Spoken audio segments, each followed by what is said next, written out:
Last video में हमने gradients पढ़ा था, अभी हम शेडोज पढ़ेंगे। ठीक है, तो अभी शेडोज के बारे में आपको बताता चलूँ कि टेक्स्ट को शेडो कैसे देते हैं और बॉक्स को शेडो कैसे देते हैं। तो यही प्रॉपर्टी है, बिल्कुल आसान है, आप खुद से भी कर सकते हैं। मैं भी आपको बता देता हूँ कि टेक्स्ट को कैसे देते हैं। जैसे मैंने यहाँ पे एक पैराग्राफ ले लिया, इसको मैंने यहाँ पे क्लोज कर दिया। इसके बीच में मैं कुछ भी लिखता हूँ, जैसे टायरी सर्विसेज लिख दिया मैंने। ठीक है, इसको मैं आईडी दूंगा, शेडो लिख देता हूँ। ठीक है, और यहाँ पे इसको मैं शेडो को एक्सेस करता हूँ हैश से, क्योंकि आईडी दी थी हमने। और इसको मैं दूंगा टेक्स्ट पहले तो शेडो, और यहाँ पे कितना यानी कि वो होना चाहिए, उसकी साइज़ 2 पिक्सल लेफ्ट और 2 पिक्सल नीचे। ठीक है, बॉटम। अब रिफ्रेश करेंगे ना तो इसके नीचे शेडो आएगा। इसका कलर भी हम दे सकते हैं, कौन किस कलर का शेडो हो। नॉर्मली होता ब्लैक है, मगर यहाँ पे दूसरे कलर का भी हम कर सकते हैं इसको। जैसे रेड हो तो रेड हो जाएगा शेडो इसका। ये देखें, शेडो इसका रेड हो गया। इसको मैं जूम इन करूँ तो ये देखें, इसी तरह नॉर्मली ये ब्लैक होता है। तो इसको मैं रिफ्रेश करूँगा, ये ब्लैक ही दिख रहा है। अब जो टेक्स्ट है ना, उनका थोड़ा कलर चेंज करेंगे तो ठीक रहेगा। ये मैंने टेक्स्ट का कलर ब्लू कर दिया और उसके शेडो का कलर कर दिया है ब्लैक।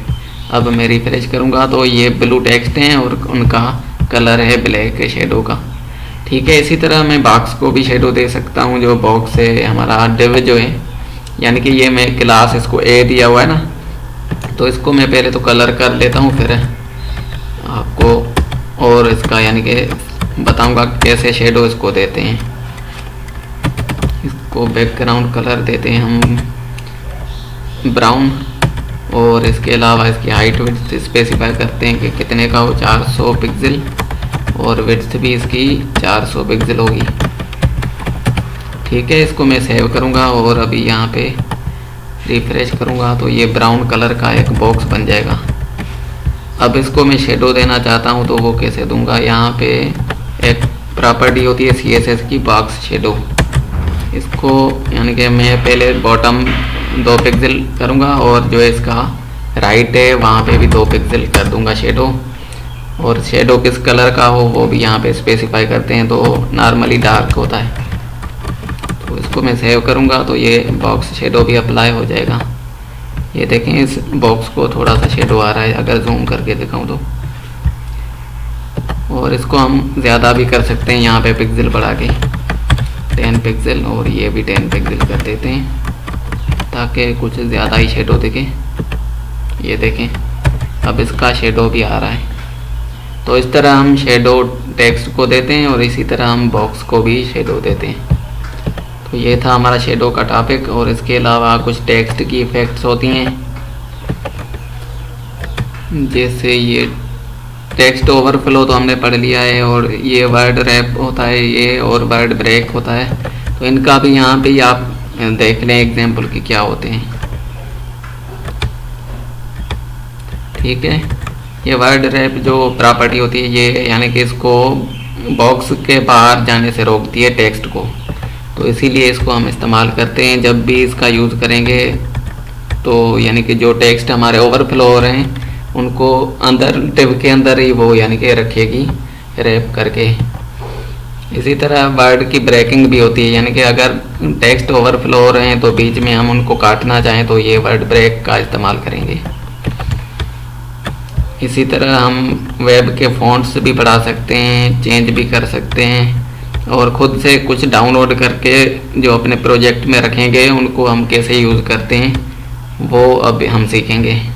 ठीक है, तो मेरे पास कुछ फ़ॉन्ट्स पड़े होते हैं तो मैं उनको लाता हूँ अपने प्रोजेक्ट में। अच्छा, मैं प्रोजेक्ट में एक फ़ॉन्ट कॉपी करके आया हूँ जो मोंटसेरत रेगुलर नाम है इसका। अब मैं इसका यूज़ करके दिखाऊंगा कैसे मैं मैन्युअली फ़ॉन्ट को इंसर्ट करता हूँ अपने प्रोजेक्ट में। तो सबसे पहले देखें यहाँ पे प्रॉपर्टीज़ बताते हैं कि कौन सी स्पेसिफाई करते हैं। ये फॉन्ट फेस का जो है ना ये टैग आता है CSS के अंदर, जो फॉन्ट्स को लोड करता है हमारे वेब के अंदर। इसका एक एग्जांपल इन्होंने ये दे दिया है, तो इसी को हम यूज़ करते हैं। इसी तरह इसका नाम देते हैं और सोर्स में इसका एड्रेस बताते हैं। तो चलो हम एक क्रिएट कर लेते हैं अपनी तरफ से। ये सबसे ऊपर बनाते हैं फॉन्ट फेस, ठीक है, इस तरह। अभी URL में वही एड्रेस देंगे जो यानी कि जहाँ पे वो पड़ा है, हमारा तो यहीं पे पड़ा है, तो इसको ऐसे दे देंगे। और इस फॉन्ट का जो नाम रखना है ना वो यहाँ पे रखेंगे हम ABC, ठीक है। हमने कुछ ABC रख दिया इसका नाम, और इसको मैं करूँगा सेव। और अब इसको हम जब भी इस्तेमाल करेंगे ना तो यहाँ पे फॉन्ट फैमिली लिखेंगे, फॉन्ट फैमिली और ABC, ठीक है। तो इस तरह हम कस्टम फॉन्ट भी इंपोर्ट कर सकते हैं। अगर मैं इसको रिफ्रेश करूं तो ये देखें फॉन्ट्स चेंज हो गए। आपको शायद डिफरेंस नज़र आया हो, नहीं तो मैं दोबारा करके दिखाता हूँ। इसको मैं वापसी इसको ऐसे ही कर देता हूँ जैसे थे, और इसको मैं रिफ्रेश करता हूँ। तो ये देखें T पे आप ध्यान दें, ये जो T है ना इस पे कोने हैं, ये नीचे भी ये देखें। अब मैं इसके फ़ॉन्ट चेंज कर रहा हूँ जो मैंने इंपोर्ट किए हैं। मैं ABC उसका नाम देता हूँ और मैं इसको इंपोर्ट करके रिफ्रेश करता हूँ, तो देखें फ़ॉन्ट चेंज हो गए। तो इस तरह हम फ़ॉन्ट जो है ना कस्टम भी वेब से डाउनलोड करके वो भी अप्लाई कर सकते हैं अपने प्रोजेक्ट में। और इसके अलावा जो चीज़ें हैं वो नेक्स्ट वीडियो में।